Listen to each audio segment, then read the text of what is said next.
موسیٰ علیہ السلام نے اس لاٹھی کو جو ان کے ہاتھ میں تھی زمین پر مارا، اور سنو جیسی لاٹھی زمین پہ ماری وہ ایک اژدہا بن گیا، وہ لاٹھی ایک اژدہا بن گیا، اور جو سانپ تھے منہ کھولا اور سارے سانپوں کو اپنے اندر سما لیا، اندر کو سانس لی، وہ جادوگروں کی جو رسیاں سانپ بنی ہوئی تھی وہ سب اژدہے کے منہ میں آ گئی۔ قرآن کریم حضرت موسیٰ علیہ السلام اور ان کے حریف فرعون کا ایک واقعہ بیان کرتا ہے۔ جب فرعون بے بس ہو گیا تو اس نے موسیٰ کو چیلنج کیا، موسیٰ تم اپنے ساتھیوں کو لے کے ایک میدان میں آ جاؤ، ہم بھی ایک ساتھیوں کو لے کے میدان میں آ جاتے ہیں، آؤ آمنا سامنا کر لیتے ہیں، حق اور باطل کا فیصلہ آج ہو جاتا ہے، آؤ سامنے۔ موسیٰ علیہ السلام نے اس کے چیلنج کو قبول کر لیا اور اسی میدان میں جمع ہو گئے۔ ایسے ہی میدان میں جمع فرعون کے ساتھ پورا لاؤ لشکر اور موسیٰ علیہ السلام کے ساتھ چند گنے چنے لوگ، مقابلہ شروع ہوتا ہے۔ فرعون نے اپنے جادوگروں سے کہا ہے جادوگروں، موسیٰ اور موسیٰ کے فوج کے سامنے، موسیٰ اور ان کی قوم کے سامنے تمہیں حاوی ہونا ہے، بتاؤ ہم ہار تو نہیں جائیں گے؟ جادوگروں نے کیا کہا، کیسے ہار سکتے ہیں صاحب، ہم لوگ ماہر ہیں، ٹھیک ہے آج موسیٰ کو شکست ہونی چاہیے، ٹھیک ہے ہوگی۔ جادوگروں نے پورے اعتماد کے ساتھ فرعون کو بھروسہ دلایا ہوگی، لیکن لالچی تھے۔ قرآن کی زبان سے سنیے فرعون کے جادوگروں نے سب سے پہلا سوال کیا کیا، پڑھیے قرآن، اِنَّا لَنَا لَأَجْرًا إِن كُنَّا نَحْنُ الْغَالِبِينَ، میرے سردار میرے بادشاہ فرعون، ہم اپنا جادو دکھائیں گے، موسیٰ اور موسیٰ کی قوم بھاگ جائے گی، ہم جیت جائیں گے، اگر ہم غالب آ گئے تو ہمارا انعام کیا ہوگا، آپ ہمیں انعام کیا دیں گے؟ آؤ سنو اور دیکھو ایمان کیا ہے اور ایمان کی طاقت کیا ہے۔ اور ہم آج مومنوں سے خطاب کر رہے ہیں، مسلمانوں سے، اپنے جو چند لوگ یہاں رہ گئے ہیں اس فیلڈ کے اندر، اپنے ایمان کو جگاؤ، یہ واقعہ تو سنی لو، کم سے کم اس سے اپنا امتحان لے لو کہ ہم کتنے بڑے مومن ہیں اور کتنے پکے مومن ہیں۔ اس واقعے کو سن لیجیے آپ۔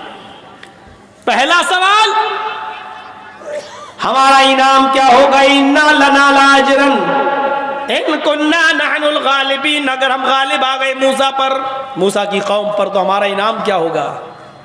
پتا چلا کہ فرعون کے جادوگروں کو انعام کی فکر تھی۔ فرعون نے کیا جواب دیا؟ نعم وَإِنَّكُمْ لَمِنَ الْمُقَرَّبِينَ،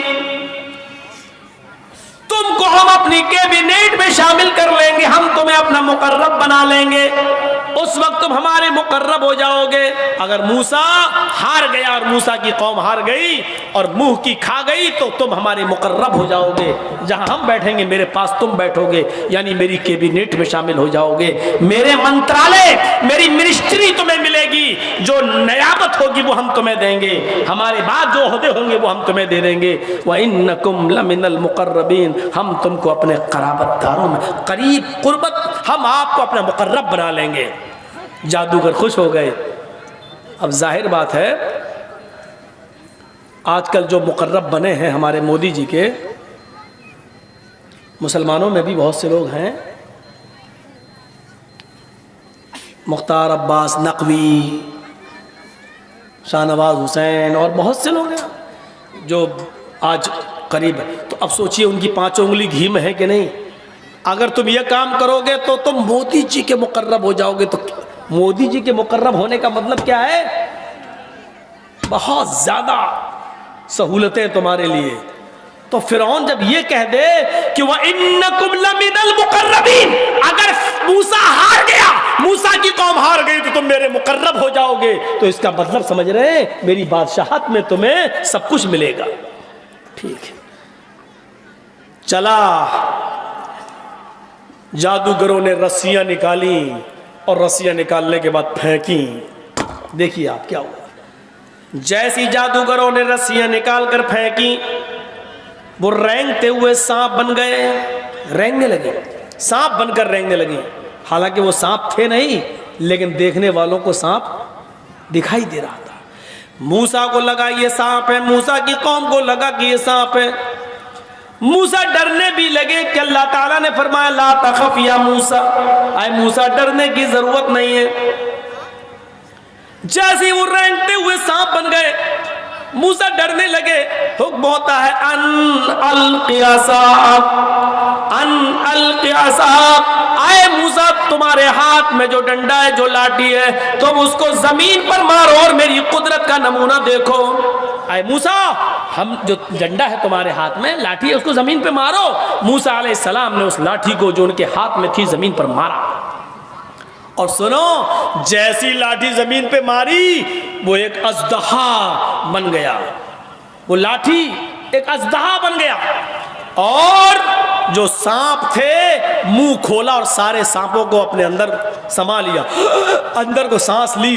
وہ جادوگروں کی جو رسیاں سانپ بنی ہوئی تھی وہ سب اژدہے کے منہ میں آ گئی۔ فَإِذَا هِيَ تَلْقَفُ، جیسے ہی موسیٰ نے ڈنڈا مارا اژدہا بنا، اور اژدہا بن گیا تو سارے سانپوں کو کھا گیا۔ یہاں سے دیکھیے معاملہ کیا بنتا ہے۔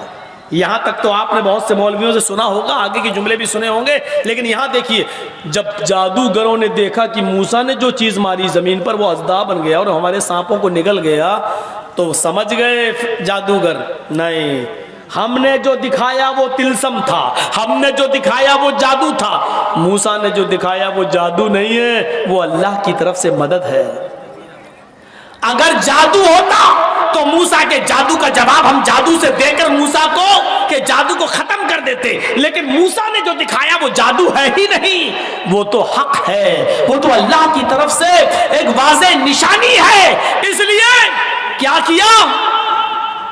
فرعون کے لشکر میں جو جادوگر تھے، جب انہوں نے دیکھا کہ اژدہا بن گیا اور ہمارے سانپوں کو نگل گیا، یہ جادو نہیں ہے، اگر جادو ہوتا تو ہم اس کا توڑ نکال لیتے، لیکن یہ تو اللہ کی مدد ہے، اللہ کی طرف سے واضح نشانی ہے۔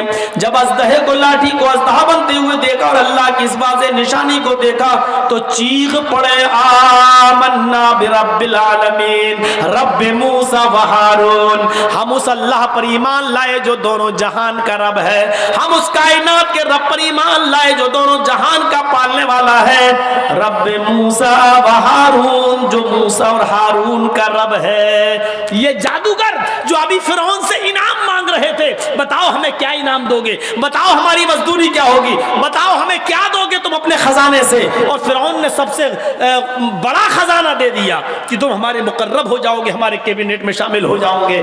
لیکن جب دیکھا کہ موسیٰ نے جو چیز دکھائی ہے وہ جادو نہیں ہے، اللہ کی طرف سے واضح نشانی ہے، تو ایمان لے آئے، اور ایمان بھی لائے تو کیا؟ آمنا برب العالمین۔ جب یہ کہا کہ ہم رب العالمین پر ایمان لائے، تو چونکہ فرعون بھی اپنے آپ کو رب العالمین کہتا تھا، اس لیے فوراً جادوگروں نے کہا کہ نہیں، آمنا برب العالمین، رب العالمین پر ایمان لائے، فرعون تجھ پر نہیں، رب موسیٰ و ہارون، اس رب پر جو موسیٰ کا رب ہے اور جو ہارون کا رب ہے، یعنی تیرے اوپر نہیں، موسیٰ اور ہارون کے رب کو ہم نے اپنا رب مان لیا ہے، یعنی اس رب پر ایمان لائے۔ سوچو فرعون پر کیا گزری ہوگی؟ فرعون کے ہی سامنے فرعون کے قریبی لوگ ایک دم ایمان لے آئے، لیکن ایمان لانے کے بعد ان جادوگروں کی طاقت کا حال دیکھیے کیا ہوا۔ معلوم ہے کہ فرعون سامنے ہے، یہ بھی معلوم ہے کہ فرعون کے لاؤ لشکر اس کا ساتھ ہے۔ فرعون نے کیا کہا؟ اچھا، پلٹ گئے، ادھر چلے گئے، موسیٰ اور ہارون کے رب پر ایمان لے آئے، ہماری اجازت بھی نہیں لی۔ کہا اب اجازت کی کیا ضرورت، واضح نشانی دیکھ لی، اب اجازت کی کیا ضرورت ہے؟ کوئی اجازت کی ضرورت نہیں۔ فرعون ہم اللہ رب العالمین پر ایمان لائے، تیری اجازت کیوں لے؟ سنیے جملہ، فرعون نے پھر ان کو دھمکی دی، اور دھمکی کیا دی؟ لَأُقَطِّعَنَّ أَيْدِيَكُمْ وَأَرْجُلَكُمْ مِنْ خِلَافٍ ثُمَّ لَأُصَلِّبَنَّكُمْ أَجْمَعِينَ۔ ہٹ جاؤ، جلدی سے موسیٰ اور ہارون کے رب کے اوپر سے ایمان ہٹا لو، میرے اوپر لے آؤ، اور اگر تم نے ایسا نہیں کیا لَأُقَطِّعَنَّ أَيْدِيَكُمْ وَأَرْجُلَكُمْ، ابھی سب کے سامنے تمہارے ہاتھ اور تمہارے پیر کٹوا دوں گا۔ من خلاف مخالف سمتوں سے. اگر دایاں ہاتھ کاٹیں گے تو بایاں پیر اور بایاں ہاتھ کاٹیں گے تو دایاں پیر. جلدی سے اپنا ایمان ہٹا لو موسیٰ اور ہارون کی رب سے. ہمیں اپنا رب مان لو نہ تو کیا ہوگا لَأُقَطِّعَنَّ أَيْدِيَكُمْ وَأَرْجُلَكُمْ مِنْ خِلَافٍ. ابھی سب کے سامنے ہم تمہارے ہاتھ کٹوا دیں گے اور پیر کٹوا دیں گے. دائیں ہاتھ کاٹیں گے تو بایاں پیر اور بایاں ہاتھ کاٹیں گے تو دایاں پیر. ہٹاؤ ایمان. اور ہاتھ پیر کاٹنے کے بعد بھی لَأُقَطِّعَنَّكَ أُقَطِّعَنَّ یہاں سے کاٹ دیا خبر ختم, یہاں سے کاٹ دیا نہیں. الفاظ کی زیادتی معنی کی زیادتی پر دلالت کرتی ہے. عربی زبان میں قطع یقطع کے معنی ہوتے ہیں کاٹنا اور قطع یقطع تقطی کے معنی ہوتے ہیں ٹکڑے ٹکڑے کرنا. یعنی اس نے کہا فرعون نے لَأُقَطِّعَنَّ أَيْدِيَكُمْ وَأَرْجُلَكُمْ ہم تمہارا پیر اور ہاتھ کاٹیں گے نہیں, ٹکڑے ٹکڑے کر دیں گے, بوٹی بوٹی کر دیں گے, کئی جگہ سے کاٹیں گے جس کو ہم اپنی زبان میں بولتے ہیں قیمہ قیمہ کر دینا. ہم تمہارے ہاتھ اور پیروں کو مخالف سمتوں سے کاٹ کے ٹکڑے ٹکڑے کر دیں گے اور اس کے بعد چھوڑ نہیں دیں گے تمہیں. نہیں ثم لأصلبنکم اجمعین تم سب کو ہم سولی پہ لٹکا دیں گے, تم سب کو ہم سولی پہ چڑھا دیں گے, جان سے مار دیں گے, پھانسی کے پھندے پہ لٹکا دیں گے. لیکن ایمان جب آ گیا آمنا برب العالمین کہہ دیا, رب موسیٰ و ہارون کہہ دیا تو اتنی بڑی دھمکی کے باوجود ڈرے نہیں. یہ جادوگر کیا کہنے لگے جو انہوں نے جواب دیا وہ سنیے. لن نُصِرَكَ عَلَى مَا جَاءَنَا مِنَ الْبَيِّنَاتِ وَالَّذِي فَطَرَنَا فَاقْضِ مَا أَنْتَ قَاضٍ إِنَّمَا تَقْضِي هَٰذِهِ الْحَيَاةَ الدُّنْيَا. آئے فرعون, جس اللہ نے ہمیں پیدا کیا اس رب کی طرف سے واضح نشانیاں دیکھنے کے بعد, جس اللہ نے ہمیں پیدا کیا اس کی طرف سے واضح دلیل آ جانے کے بعد اب ہم تجھ پر پھر لوٹ جائیں اور موسیٰ کو چھوڑ دیں, یہ ہم سے نہیں ہوگا. اب ہم موسیٰ کو نہیں چھوڑ سکتے, موسیٰ کے رب کو نہیں چھوڑ سکتے. رہی تیری دھمکی جو تو میرے ہاتھوں کو اور پیروں کو کاٹنا چاہتا ہے اور سولی پہ لٹکانا چاہتا ہے, فَقْضِ مَا أَنْتَ قَاضٍ تجھے جو کرنا ہو کر, جو بھی فیصلہ سنانا ہو سنا. میرے ہاتھ کاٹ, پیر کاٹ, زبان کاٹ, گردن کاٹ, میرے جسم کے ٹکڑے ٹکڑے کرنا ہو کر. فَقْضِ مَا أَنْتَ قَاضٍ تجھے جو کچھ بھی کرنا ہے کر, لیکن یاد رکھنا إِنَّمَا تَقْضِي هَٰذِهِ الْحَيَاةَ الدُّنْيَا یہ سب کچھ تو صرف اس دنیا ہی میں کر سکتا ہے, آخرت میں تو میرا مالک نہیں ہے. دنیا میں سزا دے سکتا ہے, آخرت کا تو میرا مالک نہیں ہے. میرے پیارے ساتھیوں یہاں سے آپ اندازہ لگائیے جو ابھی انعام مانگ رہے تھے فرعون سے, لیکن جب موسیٰ نے لاٹھی ماری اور اژدہا بن گیا, اللہ کی طرف سے اس نشانی کو دیکھا, نشانی کو دیکھنے کے بعد وہ ایمان لائے, اور جب ایمان لائے تو اتنی طاقت پیدا ہو گئی کہ وہ ہاتھ کٹوانے کے لیے تیار ہو گئے, پیر کٹوانے کے لیے تیار ہو گئے, اپنے جسم کے ٹکڑے ٹکڑے کروانے کے لیے تیار ہو گئے. فرعون اور فرعون کے لاؤ لشکر سے ڈر نہیں رہے ہیں, اب ان کو انعام کا بھی لالچ نہیں ہے کیونکہ اب ان کے اندر ایمان کی طاقت آ گئی, اور جب ایمان کی طاقت کسی کے اندر آتی ہے تو پھر وہ کسی سے نہیں ڈرتا. میرے بھائیوں یہ ہمارا ایک ساتھی ہے, راجدھانی چینل چلاتا ہے. آپ یوٹیوب پر راجدھانی چینل کے نام پر جب سرچ کریں گے تو آپ کو وہ مل جائے گا, آپ اس کو سبسکرائب کر دیجئے گا, بیل آئیکن دبا دیجئے تو آپ کو ہماری اور ہمارے علاوہ اور علماء کی تقریریں آپ کو نوٹیفیکیشن میں ملتی رہیں گی, آپ ان کو سن سکتے ہو. راجدھانی چینل ہے, اس کو سبسکرائب کریے اور بیل آئیکن دبا